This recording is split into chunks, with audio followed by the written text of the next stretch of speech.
If you have scarring alopecia and have a bald spot in the crown of your head and you're going on vacation and you're looking for some ideas on how you can camouflage it for a vacation, stay tuned. Hi guys, welcome back to my channel. And if you're new here, welcome.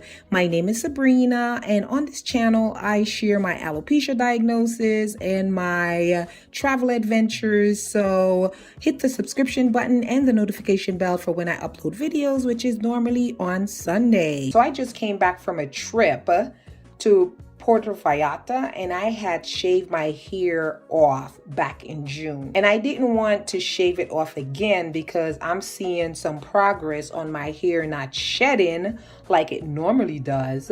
So now I want to see if I can stimulate some hair growth in the balding spot that I'm having in my head, or to see what it will look like when it's fully grown out. To camouflage the bald spot in my crown of my head, I've decided to put some braids in. Now, braiding your hair when you have alopecia can be a big no-no, but this trip is only for 4 days and I plan to take them out right after my trip.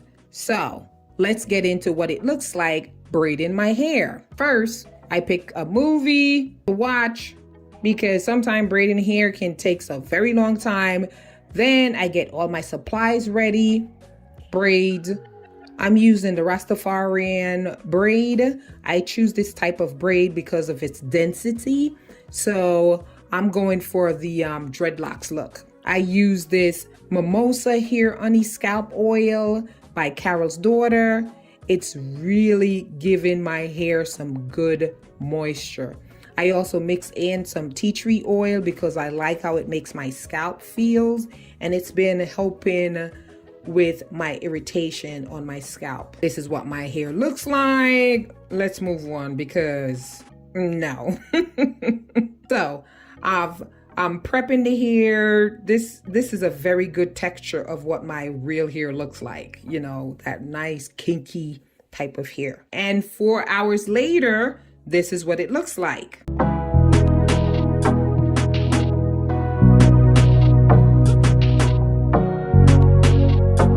You can see right here where my spot is peeking through the braids, but this is how I'm going to wear my hair. I'm going to wear it in a ponytail. So as you can see, this is me at the airport. I have a ponytail. This is me out on vacation, going out for dinner. I'm in a ponytail. Well, you can call this a high bun. Side note, I did a review on the resort that I was staying in. Check this video out. It was a bizarre experience. Whenever I don't have a ponytail, I normally wear a hat during the day. I got back home and I literally took my hair out the next day. So I braided my hair 2 days before the trip, and then I went on this trip for 4 days. So in total, I had these braids in my hair for 6 days. In my next video, I'll be sharing what I've been doing to help with inflammation, because inflammation in my head has been a huge challenge for me. And I have finally almost gotten rid of it completely. Check this video out of me sharing what have really made a big impact with my inflammation. If this video was helpful, please give it a thumbs up, and I'll see you in my next video. Peace out.